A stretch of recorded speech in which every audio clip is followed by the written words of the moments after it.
po galing ni Sen. Aimee kay BBM. Can you elaborate on that? Is it your clear defense po sa ginawa niyong pag-endorse kay Sen. Aimee? Oo, kilala ko si Senator Aimee since 2012, no? Kilala ko si BBM since 2022 sa kampanya. At alam ko kung paano mag-isip at paano magtrabaho si Senator Aimee Marcos. Nakita niyo naman yon, totoo yun. Yung meron siyang solusyon lagi, yung Aimee solusyon. Hindi niya pinapabayaan ang problema niya, ang problema ng bayan, hindi niya pinapabayaan ang mga pangako niya. Nagbibigay siya ng solusyon at nag-iisip siya ng Ang alam po solusyon. ng mga tao, hindi po ba tayo natatakot na mabugol ulit si Sang Marcos? Sabi ko nga, magkaiba si Senator Aimee Marcos at si BBM. Tulad na lang rin ng example ko na hindi parehong tao at magkaiba din kami ni Pangulong Rodrigo Duterte. Iba din si Inday Sara Duterte. Madam Vice President, yung resibo po ng Office of the Vice President, no? Parang medyo natuwa tayong mga tao nung nabanggit na napalitan natin yung Office of the Vice President, the Office of the President. Ma'am, are you more sure now to run for President in 2028? Siguro, kilala na ako ng mga tao ngayon, no? So, dapat siguro mag-distinguish tayo kung ano yung joke at ano yung hindi joke dahil medyo matagal na rin tayo magkasama lahat, matagal na rin ako nakikita ng sambayanan sa national stage. So, naiintindihan na nila kung ano yung joke at hindi joke. Maybe preparation po for impeachment. Ano daw? Preparation niyo po.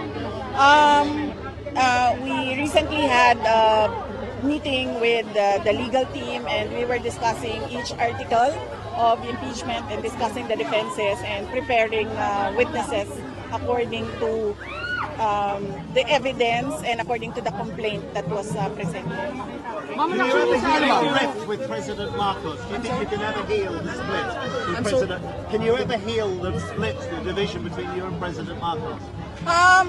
I don't think so because he cannot solve the problems of the country. The problem now is that there were campaign promises made and we have yet to see those promises in the country. It seems like a very personal split between you, not a bad feeling.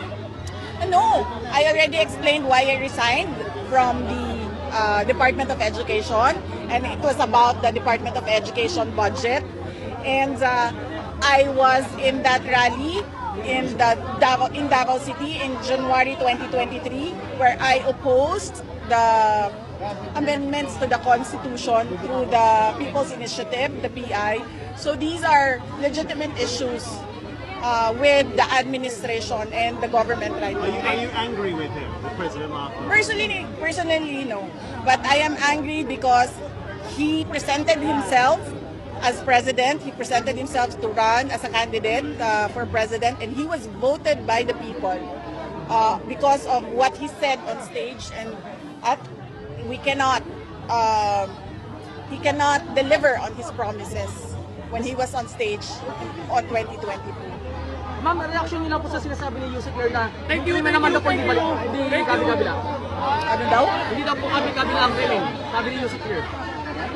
Hindi ko alam kasi hindi daw kabilang-kabila. Ano sir? Hindi daw po mataas ang krimen. Hindi naman po ang ang si Claire Castro ang Philippine National Police. So dapat tingnan nila yung data ng Philippine National Police at bumaba sila doon sa mga barangay at komunidad para makita nila yung reklamo ng mga tao, lalong-lalo na doon sa mga nangyayari na hindi nare-report sa mga pulis.